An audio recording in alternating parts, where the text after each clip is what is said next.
Bismillah. Mega proyek genetika manusia. Sehingga bisa mengetahui garis keturunan. Tanggal 14 April 2003, Konsorsium Internasional mengumumkan penyelesaian proyek genom manusia, sebuah proyek raksasa yang berhasil memetakan sekitar 92% hingga 99% urutan genom manusia, bahkan 2 tahun lebih cepat dari jadwal semula. Momentum ini menjadi tonggak lahirnya genetika modern. Secara keseluruhan, pengetahuan tentang DNA telah merevolusi cara manusia menangani penyakit, menyelesaikan kasus kriminal, hingga mengelola sumber daya hayati. DNA berperan besar dalam dunia forensik dan identifikasi. Sebut saja DNA fingerprinting yang digunakan untuk menganalisis urutan DNA unik pada setiap individu guna mengidentifikasi tersangka kejahatan dari sampel darah, rambut, atau air liur.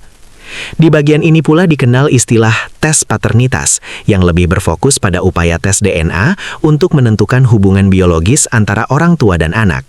Dan kita akan fokus pada tes paternitas ini. Pertanyaan dasarnya adalah bagaimana menentukan haplogrup DNA Nabi Muhammad SAW, sehingga bisa menjadi dasar ilmiah untuk menilai keabsahan siapa saja yang berani mengklaim bernasab kepada beliau. Dalam genetika populasi, terdapat penanda yang relatif stabil dan diturunkan melalui garis ayah, dikenal sebagai haplogrup kromosom Y. Ia tidak berbicara tentang kehormatan, apalagi keimanan. Ia hanya mencatat jejak biologis sunyi, netral, dan tak bisa diajak bernegosiasi. Di dunia keilmuan, keturunan Nabi Muhammad SAW dan Bani Quraisy secara konsisten dikaitkan dengan haplogrup J, khususnya cabang J1 yang memang dominan di Jazirah Arab dan lingkungan historis Quraisy. Ini bukan klaim teologis, melainkan temuan yang berulang dalam kajian genetika populasi Timur Tengah. Lalu pertanyaannya, bagaimana tanda tangan DNA Rasulullah bisa diketahui? Apakah seperti yang pernah disinggung Rizik Shihab diambil dari sampel rambut beliau, atau seperti kedunguan yang pernah diucapkan Bahar bin Smith dengan cara menggali makam Nabi dan mengambil bagian tubuhnya? Tentu saja, kedua alternatif itu sangat mustahil dilakukan. Meskipun potongan rambut Rasulullah disebut masih ada, namun mustahil ada otoritas dunia Islam yang berani memberikan izin menjadikannya sebagai sampel tes DNA. Bagaimana tanda tangan DNA Rasulullah bisa ditentukan sebagai berhaplogrup J1? Dan bagaimana pula keturunan beliau mewarisi haplogrup serupa? Padahal YDNA ditentukan dari garis ayah, sementara seluruh anak laki-laki Rasulullah wafat sebelum dewasa dan tidak ada yang berkeluarga. Bahkan kita semua juga tahu, para pewaris nasab Rasulullah yang masih ada saat ini hanya berasal dari putri beliau Sayyidah Fatimah Zahra melalui 2 putranya, Hasan dan Hussein. Penting dijelaskan, haplogrup adalah kelompok genetik besar yang terdiri dari individu-individu yang memiliki nenek moyang bersama, baik dari keturunan ayah atau YDNA, maupun dari keturunan ibu atau mtDNA. Sementara YDNA haplogrup diturunkan dari ayah ke anak laki-laki, sehingga bisa menelusuri garis paternal. Penanda ini digunakan untuk melacak nenek moyang ribuan tahun lalu, sekaligus untuk memahami pergerakan populasi manusia di berbagai belahan dunia. Karakteristiknya adalah, YDNA tidak mengalami rekombinasi atau percampuran, sehingga mutasi yang diwariskan tetap unik dalam satu garis keturunan. Setiap haplogrup mewakili cabang pada pohon keluarga besar manusia, dengan subkelompok atau subklet yang lebih kecil bercabang dari kelompok utama. Untuk mencari jawaban dari pertanyaan besar di atas, mari kita buka sebuah artikel di laman surat kabar Uni Emirat Arab thenational.com. Artikel ini menyoroti penelitian terbaru dari Family Tree DNA dengan sangat jelas. Berikut salah satu kutipannya yang diterjemahkan ke dalam bahasa Indonesia. DNA dapat menjelaskan garis keturunan Islam, membahas penelitian yang telah berupaya menjelaskan tanda tangan YDNA Nabi Muhammad. Meskipun Nabi Muhammad tidak memiliki anak laki-laki, beliau memiliki seorang putri yang menikah dengan sepupu kedua dari pihak ayahnya, sehingga mewariskan YDNA yang sama kepada cucu Nabi Muhammad. Dari artikel tersebut juga diperoleh penjelasan berikut. Selama hampir 1.600 tahun, gelar syarif, sayyid, atau habib telah diberikan kepada umat Islam yang mampu menelusuri akar keturunan mereka hingga Nabi Muhammad melalui silsilah keluarga yang rumit, sejarah lisan, dan catatan genealogi. Namun kini, sebuah laboratorium DNA di Amerika mengatakan bahwa mereka mungkin telah mengidentifikasi tanda DNA keturunan Nabi Muhammad dan mungkin membuka prospek cara yang lebih langsung dan akurat untuk mengkonfirmasi atau mengidentifikasi hubungan tersebut.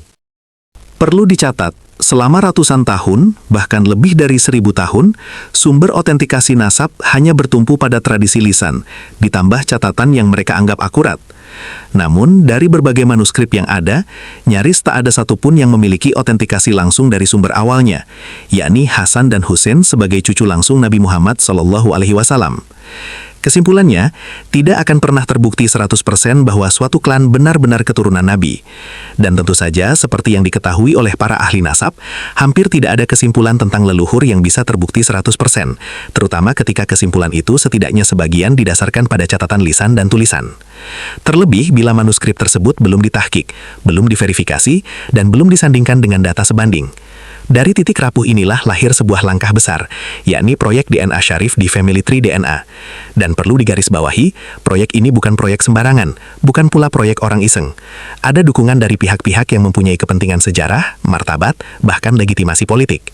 Di balik tahta kerajaan Yordania misalnya, mengalir darah Bani Qatada, nama yang terverifikasi secara nasab, sejarah, dan kini bahkan secara genetik, sebagai keturunan Hasan bin Ali bin Abi Thalib.